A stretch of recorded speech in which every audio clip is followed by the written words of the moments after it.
Media நண்பர்கள் அனைவருக்கும் முதலில் என் சார்பாகவும் எங்கள் டீம் சார்பாகவும் மனம் நிறைந்த வணக்கங்களும் நன்றிகளும்.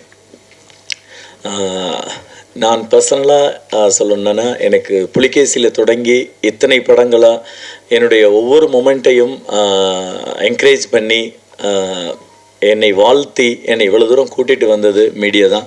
அதனால் முதல்கண் என் மீடியாவிற்கு என்னுடைய மனப்பூர்வமான நன்றிகளையும் வணக்கங்களையும் தெரிவித்துக் கொள்கிறேன். போட் இது என்னென்னா, நான் இவ்வளவு நாள் பண்ணியிருந்த படங்கள் எல்லாமே ஒரு ஃபேண்டசி காமெடி சம்திங் டிஃப்ரெண்ட்டாக அந்த மாதிரி இருக்கும். எனக்கு இதுலேயும் அந்த டின்ஸ் மிஸ் ஆகாமல் ஒரு நல்ல வாய்ப்பு கிடைத்தது. இதில் என்னுடைய Mali and Manvi movie makers producer Mithru Premkumar sir அவரை தான் முதல்ல மீட் பண்ணேன். ஸோ அப்போ அவர்கிட்ட ஒரு ½ அன் ஹவர் இந்த ஸ்டோரி சொன்னேன். ஸோ எனக்கு ரொம்ப மனதில் இருந்த கதை. நான் கொரோனா டயத்தில் கொஞ்சம் கசடதபரை 1.5 years முன்னால் ரிலீஸ் ஆச்சு. அந்த சமயத்தில் இதை நான் கொஞ்சம் தீவிரமாக எழுதிட்டு இருந்தேன். ஸோ அப்போ இந்த கதையை சொன்னப்போ அவருக்கு ரொம்ப பிடிச்சிருந்தது. இதோட எமோஷ்னல் பார்ட்டும் சரி, இந்த டிஃப்ரெண்ட்டும் சரி எனக்கு ரொம்ப பிடிச்சிருக்கு. இதை என்கிட்ட சொன்ன மாதிரி அதே மாதிரி எடுத்து கொடுங்கன்னு முதல் நம்பிக்கையோடு என்னை எப்படி சொல்கிறது, ஒரு ஆசீர்வதித்து வாழ்த்தி அந்த இடத்துல தான் இந்த இதோட முதல் புள்ளி தொடங்குச்சு. ஸோ ஈவன் நானுமே இதில் ஒரு ப்ரொடக்ஷனாகவும் உள்ள ஜாயின் பண்ணியிருக்கேன் இந்த இதில். அதுக்கப்புறம் இந்த கதையை சரி ஹீரோவாக யார் பெட்டராக இருக்கும் அப்படிங்கும்போது திரு யோகி பாபு அவர்களோட தான் நான் ஏற்கனவே பேசிகிட்டு இருந்ததும். ஸோ அவரையுமே ஒரு முறை நான் இந்த மாதிரி கதையை சொல்கிறேன்னு அவர்கிட்டையும் ஒரு சின்ன அளவு தான் சொன்னேன். அவருக்கு ரொம்ப பிடிச்சிருந்தது. சார் இதை நாங்கள் கண்டிப்பாக நம்ம பண்ணுவோம், இதுக்கு என்னவோ அதை நீங்கள் ப்ராசஸ் பண்ணேன். ஸோ அதன் பிறகு எல்லாமே கடன் நடந்தது. முக்கியமாக இன்றைக்கி வரல சிலர், பட் அதை தாண்டி இதில் MS பாஸ்கர் சார், அப்புறம் சின்னி சார், கௌரி ஒரு முக்கியமான ஹீரோயினாகவும் ப்ளஸ் ஒரு முக்கியமான அவங்க கேரக்டர் ரொம்ப அழுத்தமானதாக இருக்கும். ப்ளஸ் மதுமிதா, சாம்ஸு, அக்ஷத், சாரா, அப்புறம் இந்த ஒரு பிரிட்டிஷ்காரருக்கு ஜெர்மன் மிஸ்டர் ஜெஸ்ஸி அப்படின்னு சொல்லி அவரை கொஞ்சம் காண்டாக்ட் பண்ணி அவர் உள்ளே வந்தார். அப்புறம் பாட்டி கேரக்டருக்கு கொல்லப்புலி லீலா, அவங்க அப்படி ஒரு அற்புதமான ஆர்டிஸ்ட். அவங்க வயசுக்கு அவ்வளோ டெடிக்கேட்டடாக ஒர்க் பண்ணுவாங்க. ஸோ இப்படி மாதிரி என்ன ஆர்டிஸ்ட்டுகள் எல்லாருமே ஒரு பக்கம் சேர்ந்தோம். இன்னொரு பக்கம் டெக்னிக்கலி அப்படிங்கும்போது எனக்கு என் நண்பர் மூலமாக SR கதிர் அவர்கள் மூலமாக மாதேஷ் மாணிக்கம் இதில் ஜாயின் பண்ணார். ஸோ என்னென்னா, இந்த படத்தை பொறுத்த வரைக்கும் இசையும் கேமராவும் ரொம்ப இம்பார்ட்டண்ட்டாக இருக்கும். ஏன்னா இது கடல் பற்றி எனக்கும் தெரியாது. இதுக்கு முன்னால் அந்த அனுபவம் எல்லாரை போலவும் நானும் கடல் அப்படிங்கிறது நம்ம பீச்சில் போய் கால் நினைக்கிறது அளவுக்கு தான் தெரியும். ரொம்ப போச்சுன்னா இன்னொரு 10 அடி உள்ளே போய் குளிச்சிருப்போம், அவ்வளோதான் தெரியும். பட் அதை தாண்டி எனக்கு தெரியாதனால என்னுடைய இதில் என்ன கஷ்டங்கள் வரப்போகுதுன்னு எனக்கு தெரியாது. அதனால இந்த என்னுடைய டீம் ஸ்ட்ராங்காக இருக்கணும்னு ஃபீல் பண்ணேன். ஸோ மாதேஷ் கிட்ட முதல் தடவை சொன்னப்பவே இதில் நம்ம நிறைய ஹடில்ஸ் மீட் பண்ண வேண்டியிருக்கும். ஏன்னா அப்போ நான் லொக்கேஷன் கூட பார்க்கல. ஆனால் கதையை மட்டும் நான் உட்காந்து எழுதிட்டுருக்கேன். ஒரு டேபிளில் கதை எழுதுறது ஈஸி, பட் அதை எக்ஸிக்யூட் பண்ணும்போது அதில் இருக்க சிரமங்கள், அதை நம்ம இந்த கேன்வாஸ்க்கு கொண்டு வர்றதுக்கு வேறு சில மெனக்கெடல்கள் வேணும். அது ரொம்ப கஷ்டம்னு தெரியும். ஆனால் நான் அப்போ அதை யோசிக்கலை, அவங்க 2 பேரும். And art director mister D Santhanam, அவர் இப்போது நம்மிடையே இல்லை, மறைந்து விட்டார்.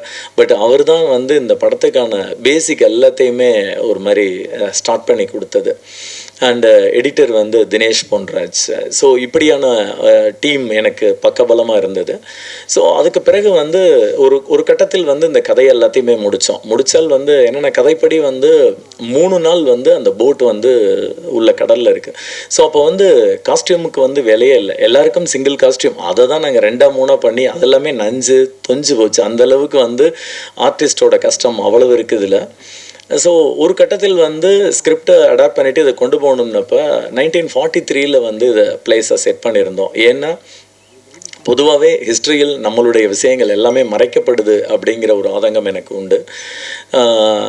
சுதந்திர போராட்டத்தை பொறுத்த வரைக்கும்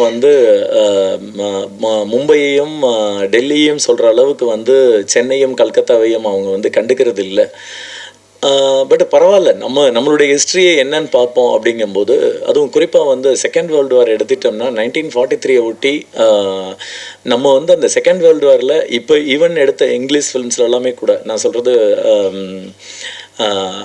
டொரண்டினோவோட ஃபில்ம் ஆகட்டும், எல்லாத்துலேயுமே அங்கங்கே கொடுக்குற ரெஃபரன்ஸில் கூட செகண்ட் வேர்ல்டு வார் பற்றின ஃபிலிம்ஸில் வந்து இந்தியன்ஸே காட்டப்பட மாட்டார்கள். ஆனால் வந்து கிட்டத்தட்ட செகண்ட் வேர்ல்டு வாரில் 25 லட்சம் பேர் இறந்துருக்காங்க அப்படின்றது தான் ஒரு ரியல் தகவல். ஸோ இதெல்லாமே சேர்ந்து எனக்கு அந்த செகண்ட் வேர்ல்டு வாரில் நம்ம ஒரு கண்டென்ட் எடுக்கணும் அப்படிங்கும்போது, அப்போ வந்து சென்னையில் வந்து ஜப்பான் வந்து பாம்பு போடுறதுக்கான சமயத்தில் அந்த ஒரு 6 மாத காலம் கொடூரமான நரகமாக இருந்தது அப்படிங்கிறத பற்றி நான் என்னுடைய நண்பர்கள் 2 பேர், அவர் ஸ்ரீ கணேஷ் அப்படின்னு லண்டனில் இருக்கார், இன்னொருத்தர் ஜெயராஜன் சொல்லி பெங்களூரில், 3 பேருமா அந்த தகவல்களை எடுக்க ஆரம்பிக்கும் போது அவ்வளவு கிடைச்சது. அதாவது கிட்டத்தட்ட சென்னையை விட்டு ஒரு 5 லட்சம் பேர் வெளியில் போயிடுறாங்க, 70% சென்னையை காலியாக இருக்குது, மீதி இருக்கவங்களும் வந்து அந்த வேர்ல்டு வார் அப்போ வந்து குழியில் பதுங்கிறதுக்கோ அல்லது சிக்னல் வந்தால் என்ன பண்ணணும்லாம் போலீஸ் சொல்லி கொடுக்குறாங்க, எந்த கவர்மெண்ட் ஆஃபீஸும் கிடையாது, அண்ட் வந்து ரேஷன் ஆர் காய்கறி இதெல்லாமே வந்து ஓப்பன் கிரவுண்டில் வச்சு வியாபாரம் பண்ணுற மாதிரியான அந்த அளவுக்கு அதில் வந்து டிஃபிகல்ட்டிஸ் இருந்தது.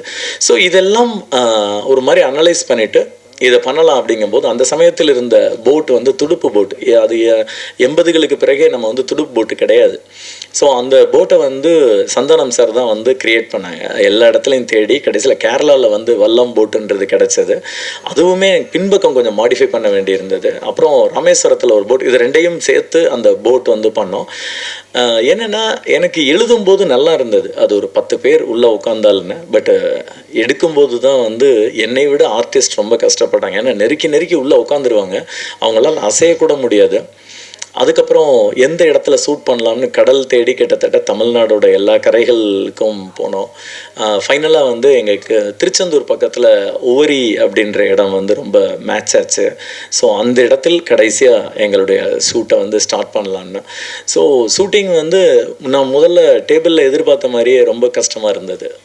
அதாவது எங்களுக்கு ஒன்றுமே புரியல, ஏன்னா நம்ம வந்து ஃபாரஸ்ட்டில் ஷூட் பண்ணியிருக்கோம், மவுண்டெயினில் ஷூட் பண்ணியிருக்கோம், அதெல்லாமே வந்து ஒரு கட்டத்திற்கு பின்னால் செட்டில் ஆயிடுவோம். அங்கே பூச்சிப்பட்டா இருக்கும், அல்லது அதெல்லாம் செட்டில் பண்ணிட்டா செட்டில் ஆயிடுவோம், அல்லது மலைக்கு ஏறுறதா இருந்தால் கூட ஏறும்போது கஷ்டமாக இருக்கும். அதுக்கப்புறம் ஆனால் கடலில் வந்து ஒவ்வொரு மொமெண்ட்டும் நம்மளுக்கு கஷ்டமாக இருக்கும், எதையுமே தீர்மானிக்க முடியாது. மாதேஷ் வந்து ஒரு ஷாட் வைப்பார், அதை எடுக்கிறதுக்குள்ளே ஆர்டிஸ்ட் மேலே போயிடுவாங்க, அவ்வளோ வேவ் போயிட்டுருக்கோம். எங்களுக்கும் கடலுக்கும் ஆன ஒரு ரிதம் பிடிபடுறதுக்கே ஒரு 3-4 நாள் ஆச்சு. அண்ட் வந்து எங்களுக்கு வந்து சில போர்ஷனை வந்து கரையை ஊட்டி கூட எடுப்போம், சில போர்ஷனை உள்ளே கொண்டு போய் எடுப்போம். ஆர்டிஸ்ட்டுக்கு சில பேருக்கு நீச்சல் தெரியாது, எங்களுடைய மீனவர்களை வந்து சுற்றி நீந்த வச்சுருப்போம், அவங்களுக்கெல்லாம் தண்ணிக்குள்ளேயே இருந்து கை கால்லாம் கூட வெளுப்பாயிரும். நிறைய நேரங்களில் எக்யூப்மெண்ட்ஸ் ட்ராப் ஆகிருக்கு, இந்த மாதிரியான இது இல்லை. ஸோ ஒரு கட்டத்தில் டெக்னிக்கலி எங்களுக்கு இந்த மாதிரியான ஃப்ளா இல்லை. ஏன்னா ஒரு சிங்கிள் செகண்டில் வந்து ஒரு அலை வந்துச்சுன்னா டோட்டலாக எல்லாமே மாறிடும்.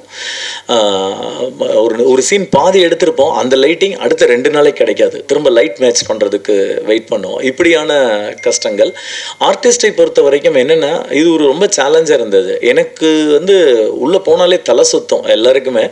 அது அவங்க வந்து அதை தாண்டி பயங்கர எமோஷ்னலாக பயங்கர காமெடியாக என்னெல்லாம் பண்ணணுமோ அதை பண்ணிகிட்டே இருப்பாங்க. உண்மையிலே இதில் வந்து இந்த ஒட்டுமொத்த டீமோட கடினமான உழைப்பு மட்டும்தான் போட் தவிர்த்து இதில் என்னுடைய பங்கு மட்டுமே கிடையாது. இதில் இருக்க ஒவ்வொருத்தருடைய உழைப்பும் வியர்வையும் அவ்வளவு இதில் கலந்துருக்கு. ஸோ ஃபைனலாக வந்து இந்த கஷ்டங்களை தாண்டி ஒரு வழியாக அங்கே நாங்கள் அந்த படத்தை ஷூட் பண்ணி முடித்தோம். ஒரு பெரிய அனுபவமாக இருந்தது. ஏன்னா கடல் என்னை பொறுத்த வரைக்கும் அது ஒரு தனி உயிரினமாக தான் பார்க்குறேன். அது சில நேரங்களில் கோபமாக இருக்கும், சில நேரங்களில் அமைதியாக இருக்கும். அதை வந்து ஒரு தனியாகவே ஒரு நம்ம நாய் வளர்க்கும் போது எப்படி வந்து அதோட பல நேரங்களில் ஒவ்வொரு நேரமும் குணம் மாறும், அந்த மாதிரி கலர்ஸ் நம்ம வந்து அவுட்டோர் லொக்கேஷன் சொல்லுவோம், ஆனால் வந்து அதுலேயே ஒரு 20 கலர் இருக்கும் காலையில் தொடங்கி ஈவினிங் வரைக்கும். ஸோ இதெல்லாம் முடிஞ்ச அளவுக்கு நாங்கள் என்னெல்லாம் சந்தித்தோமோ, எங்கள் எக்ஸ்பீரியன்ஸ் என்னெல்லாம் இருந்ததோ அதெல்லாமே கேப்சர் பண்ணி ஒரு ஃபில்மாக நாங்கள் வந்து கொண்டு வந்திருக்கோம். கண்டிப்பாக இந்த படம் வந்து சுவாரஸ்யமாக அண்டு எல்லா விதத்திலும் உங்களை சாட்டிஸ்ஃபைட் பண்ணுற மாதிரி இருக்கும் அப்படின்னு நாங்கள் நம்புகிறோம். அண்ட் இதில் எங்களுடைய கஷ்டம்ன்றது வந்து என்னென்னா இதில் யார் போய் எடுத்தாலும் கஷ்டம் தான். அதனால் நாங்கள் தான் கஷ்டப்பட்டோம்னு சொல்லலை, கடல்னு போனால் கஷ்டம். பட் இந்த ஒரு ஆப்பர்ச்சுனிட்டி வந்து பிரேம்குமார் சார் மூலமாக எனக்கு கிடைச்சது. அண்ட் யோகி பாபு அவர்கள் ஒத்துக்கிட்டு இவ்வளோ ஆர்டிஸ்ட்டுகள், இவ்வளோ டெக்னீஷியன்கள் எல்லாருமா சேர்ந்து பண்ணதில் கிடைச்சது. கண்டிப்பாக இந்த படம் வந்து நீங்கள் தேட்டரில் பார்க்கும்போது உங்களுக்கே தெரியும், உங்கள் எல்லாருக்கும் பிடிக்கும்னு நம்புகிறோம். ஸோ எங்கள் டீமுக்கும் சரி, எங்கள் எல்லாருக்கும் சரி, உங்களுடைய we need your love and support. Thank you so much.